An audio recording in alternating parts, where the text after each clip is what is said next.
Kevin Nealon, green buyer, coffee director at Huckleberry Roasters in Denver, Colorado. Welcome. Thanks, Chris. Yeah, and congratulations, Macro Roaster of the Year. Yeah. Roast Magazine winner. Good job. Thank you. Yeah. Definitely not all me by any stretch of the No. imagination. There are far more people behind that, but it's good to be part of it. Of course, yeah. So everything is a team effort, right? 100%. Yeah, and that's obviously represented here at the SCA floor with basically the whole value chain represented. Yep. And I wanted to talk a little bit about Huckleberry Roasters and the story from your perspective. The roasting philosophy at the time that you came, because you've been with them for a long time now. How long has it been? It's been almost 10 years? I've been with Huckleberry for 8 years at this point. 8 years. Okay, Yep. that's a long time. The roasting philosophy and sourcing philosophy and approach that you've had from the beginning, I'm interested to learn about how that's evolved over time. Like, what was it like when you started, and has it changed much over 8 years?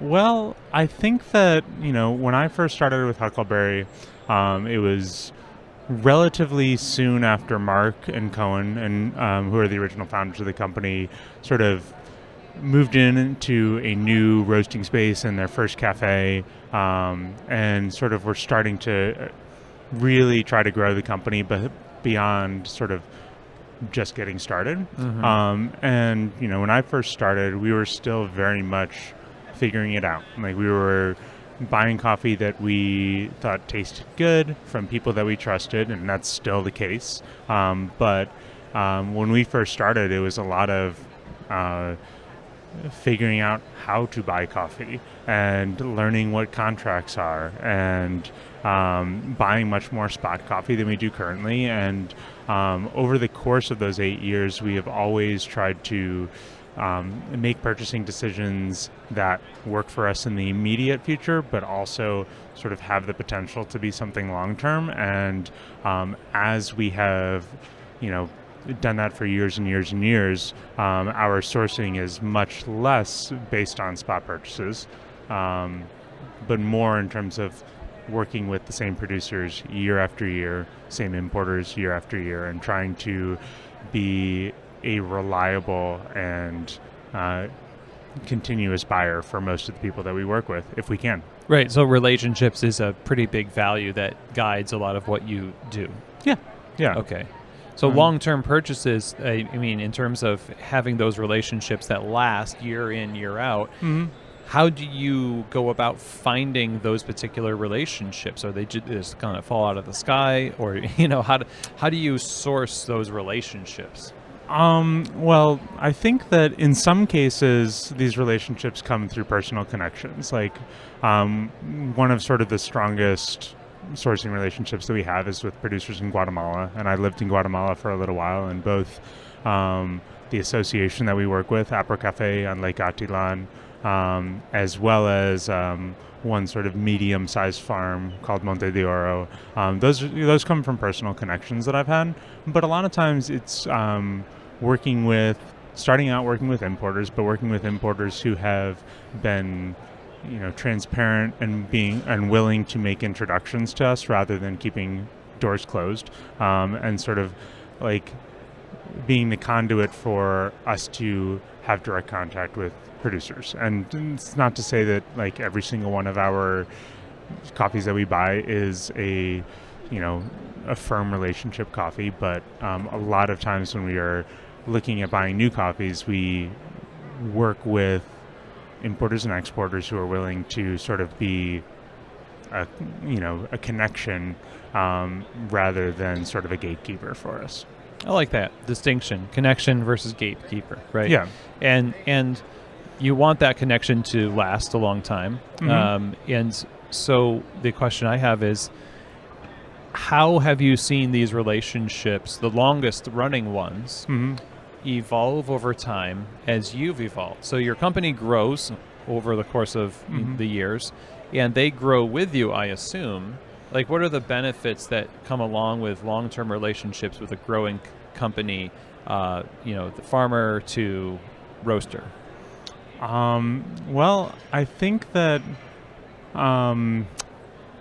Geez, I don't know. So I think that one of the benefits of it, for at least for Huckleberry, is consistency. Really, like we have producers that we are able to depend on, and our customers are able to depend on having similar coffees, like maybe returning favorites, come year after year. And it also, we sort of, it takes a little bit of the guesswork out of the picture, knowing that, like, it might come late, it might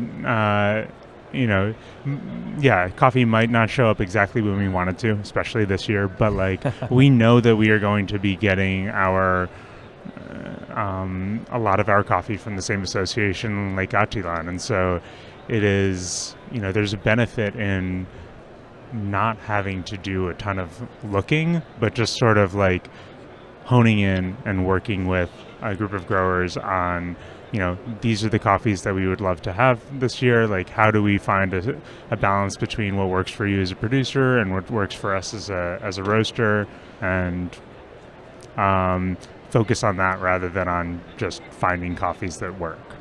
I like that. Yeah, consistency is huge, obviously, Yep. and then you can use that consistency as a security to help you explore other options or ways to elevate what you do. If you know, for instance, like on the coffee shop end, that your shop is always bringing in a good amount of money every day, it's a profitable shop, you can free yourself up to do other things. Farmers the same way. So they know they can count on you for purchasing coffee year in and year out. You've got this relationship. So I imagine it frees them up to do some experimenting, some innovations, things like that.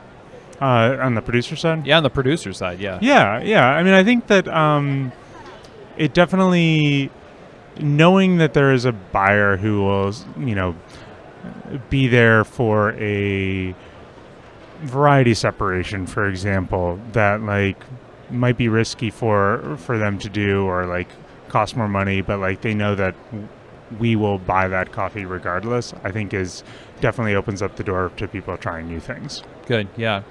So as I'm interested in the challenges that Huckleberry has had to overcome as it's grown into a macro roaster, from a micro roaster into a macro roaster. From your point of view, what have been the biggest challenges in doing that, and how have you all overcome them together? Well, so I'm coming at this from a very limited window of those challenges, from the green buying side of things. Right. But there have definitely been challenges both, within my role, but then also within the company as a whole, growing from a small place to a much larger roaster. Like right now we're roasting around 260,000 pounds a year, give or take. And I think that sort of maintaining our culture, maintaining the connection between roasting and our retail as well as wholesale has been a challenge, but one that like we've done a fairly good job with. I think that there have been times where like part of the growth to being a larger roaster has been moving into grocery and places like Trade and Misto Box Online, like these multi-roaster shops that have been sort of a bedrock of stability, particularly in COVID times when things shut down. Oh, yeah. I think that we have sort of had to continually learn how to pivot into those markets and adjust our production and sort of focus on these new channels of revenue while also still being Huckleberry, still being feeling connected to our cafes while we're also growing in other areas at the same time. And I think that has at times been a challenge, but I think that, we've done a reasonably good job of it. Okay. Let me ask you, okay, so it might be a two-parter question, but maybe I'll just come back to this other one I have. It's about culture.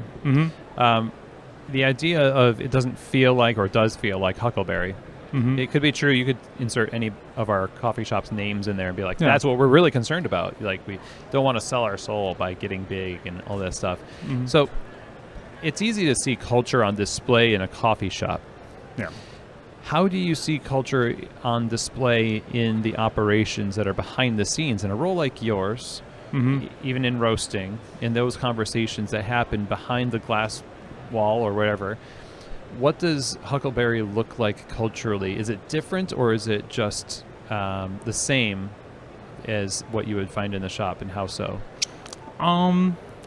I think that there are similarities and differences. I think that, Huckleberry has a fairly laid-back vibe when it comes to our presence on social media and in the cafes. And I think, at least in my perspective on the roasting side of things, like, we are maybe a little bit less laid back. Like, we're still, like, we get along well, but we're probably a little bit more opinionated and like more self-critical than the image that we put out in the world at times.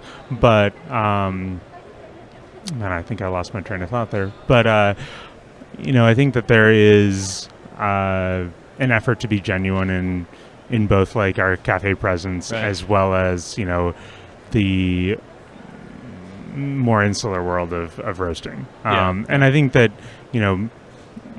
growing outside of just the roasting team, but moving into the entire warehouse crew, we generally have a pretty laid-back vibe with, we take our work seriously, but not so seriously that we're trying to grind anybody down to, the point where work no longer becomes fun. I think it's generally speaking, a pretty decent environment to work in, and try to keep it so that it is sustainable for the people that are working there and not a total grind as some production jobs can be. I'm sure. Yeah, especially at capacity, the pressure to put yourself in that under pressure to do that is huge. And you use the word genuine, and people use that word, authentic or genuine. And what I think I interpret that as is like, it's not you trying to take on somebody else's identity as a survival mechanism. You're not trying to put on a mask. You're like, this is who we are, even at this size. This is who we are. That's good for those long-term relationships too, right? Because they count on you being consistently who you are, even as you grow. So the other part of my question, or the other question I had, was about the coffee shop's feedback loop. And the fact that you're purchasing green coffee based on these ideals of relationships, but also based on how it performs in the stores and for your wholesale clients and on the shelves of grocery stores.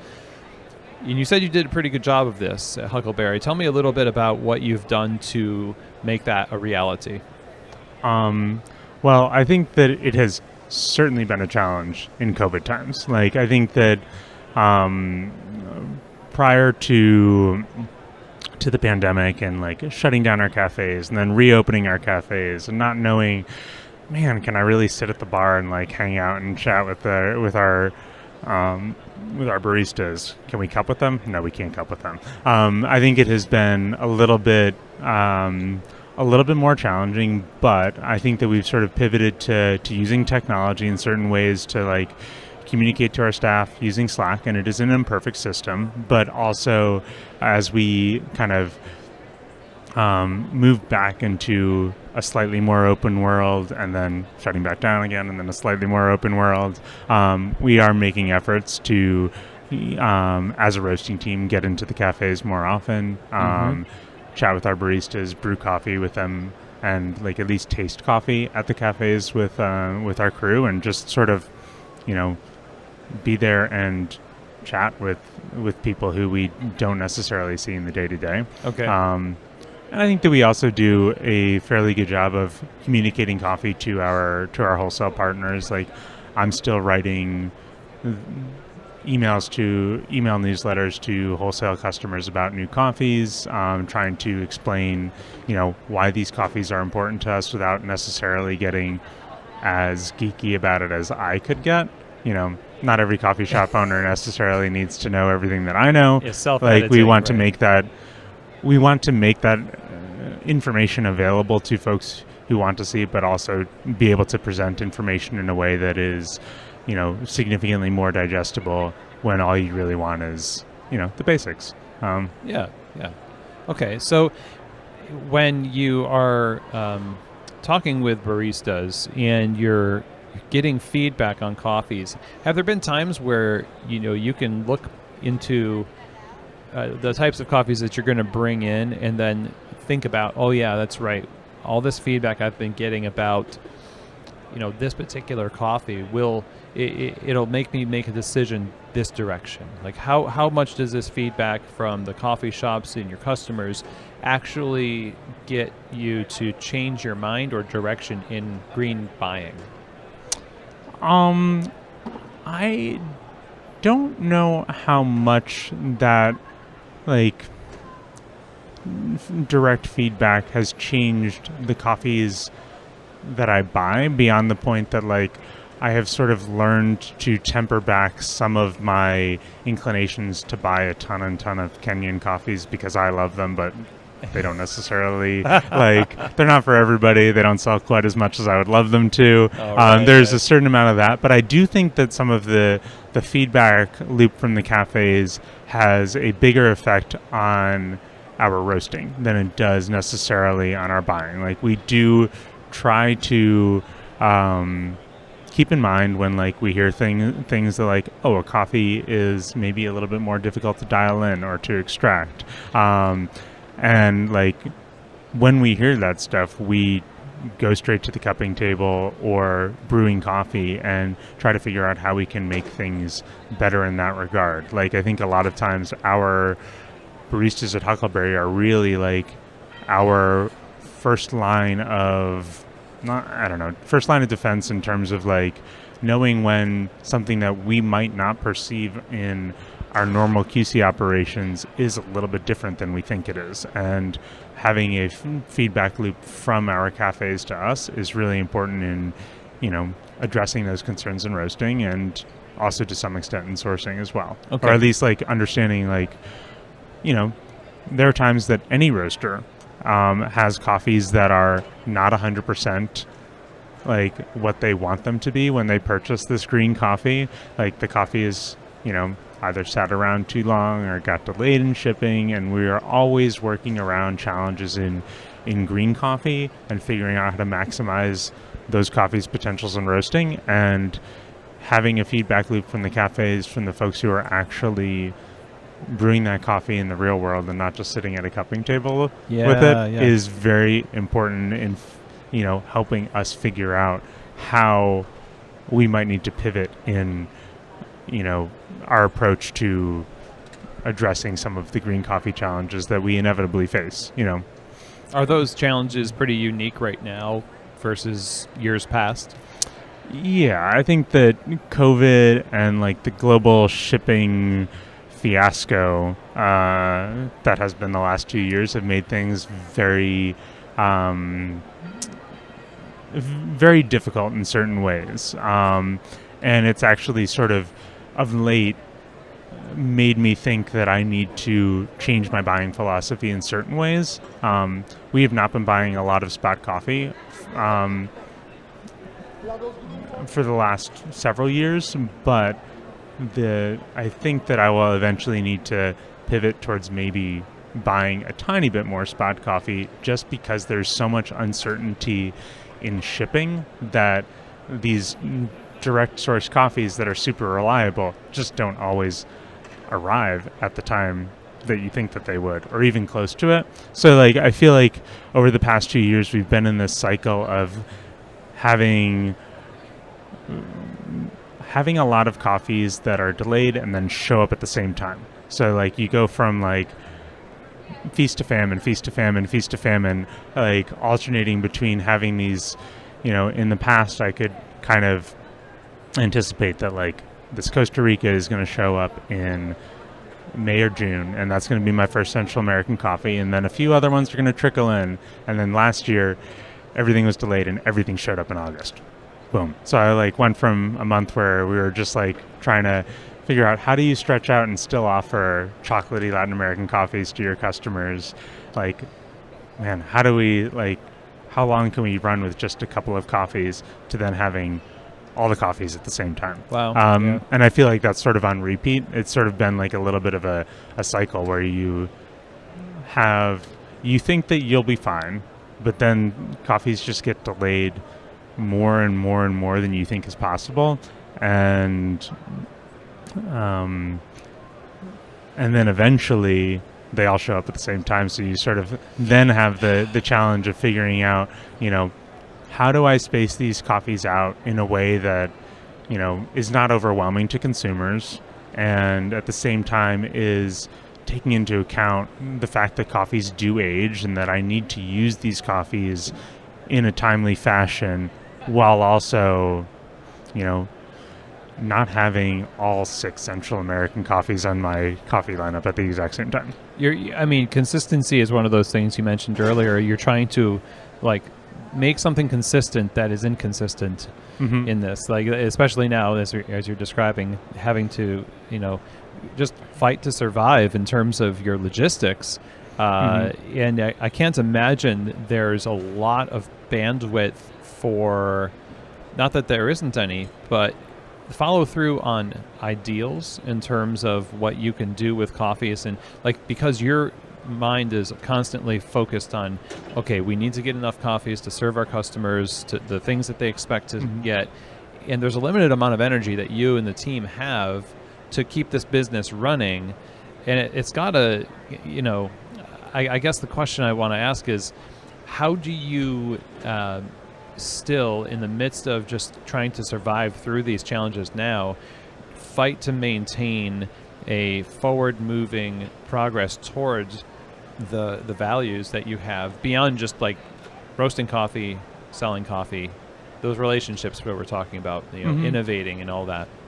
Yeah, I don't think that that has necessarily been as much of a challenge. I think that there are, we are still sourcing based on our ideals, and we have been. There are just certain brief moments where we might have to not really panic, but just sort of be a little bit worried about whether the coffees are going to show up when we need them to show up. But we're still purchasing coffees based on our ideals, and we still are able to predict our volumes as well as we possibly can and buy as much coffee as possible within those relationships. I have not really, we've been growing, so I feel like I have been able to honor and extend commitments with producers that I value throughout the challenges of the past year. It's just that there are some moments where not the green buyer side of my job, but the coffee director side of my job, where we're figuring out which coffees we're going to offer in which places, that just becomes a slightly more complicated and stressful part of my job for a few weeks at a time.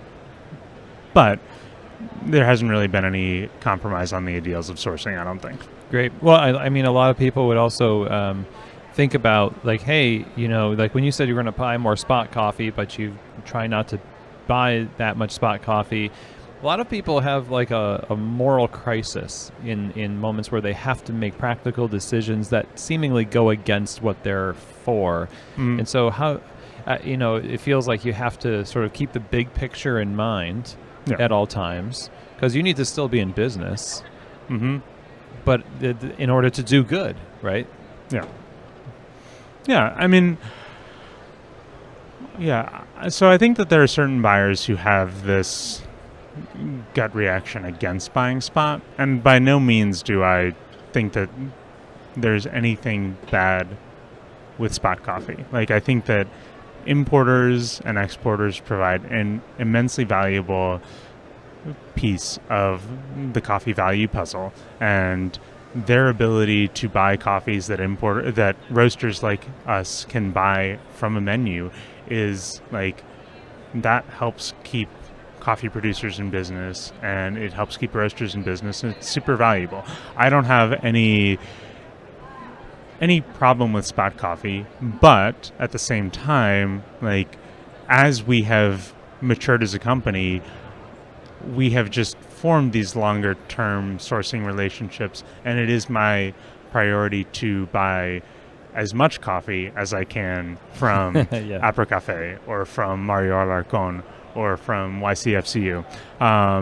And there's no, I don't have an issue with buying spot coffee if it's from an importer that is willing to be transparent about where this coffee is coming from and how their sourcing practices work with it. I don't have any issue with it. I just want to support the other folks first as much as I can. Yeah, well said. So what brings you the most joy when it comes to your job? Like when you can look as a barista, one of the things I used to love is closing the shop well. And I look back at my work and be like, man, that's clean. That's good. I did a good, and I look back at the customers I served. Yeah, I did a good job. For you, you work kind of alone in some ways, like a roaster. You've got these relationships. You're not serving customers face to face necessarily. What does that look like for you to look back and say, I'm really proud of that? Man, it brings me a lot of satisfaction to hear from coffee producers that they enjoy working with us. The way they were buying coffee is helpful to them. And I'm not saying that that happens all the time, but when it does, it's great. I also love to hear from baristas and friends and customers that a coffee that they didn't think that they would like, they really like. Like that is super satisfying to me when a barista says like, I thought I hated Kenyan coffees, but I like this Kenyan coffee a lot. Or be it, or when one of our owners, Cone, who generally does not like naturals, is like, I like that natural. Like that brings me some satisfaction. I really enjoy that. It also it's not necessarily me. It's really Shelby and Kyle and Courtney who are our production roasters. But it brings me a lot of satisfaction when we taste a sample roast of a coffee that we are roasting in production, and the sample roast is not as good as our production roast. Like when our roast team is adding quality to coffee, it brings me a huge amount of satisfaction and gratitude for the skill of the people that I get to work with and who are part of Huckleberry. Like that's something that is immensely satisfying to me. I mean, it also shows that there's a challenge. We're dealing with green that is maybe not in its 100% ideal state, but it is, and not to say that the green is bad. It just may have been there was a point in time where it was slightly better, maybe a tiny bit more vibrant, but it brings me a huge amount of satisfaction that we as a company are good at what we're doing, and we can actually, as roasters, actually add value to it as opposed to, just being a transparent conduit for the green coffee quality. It's good to have some skill in the game too. Nice. You are certainly skilled in the game, Kevin. Thank you so much for being here on the show here at the SCI Expo. Yep. And congrats again. This has been wonderful. Yeah. Thanks so much, Chris. It's good to meet you. Good to chat. Yeah, it is great to chat.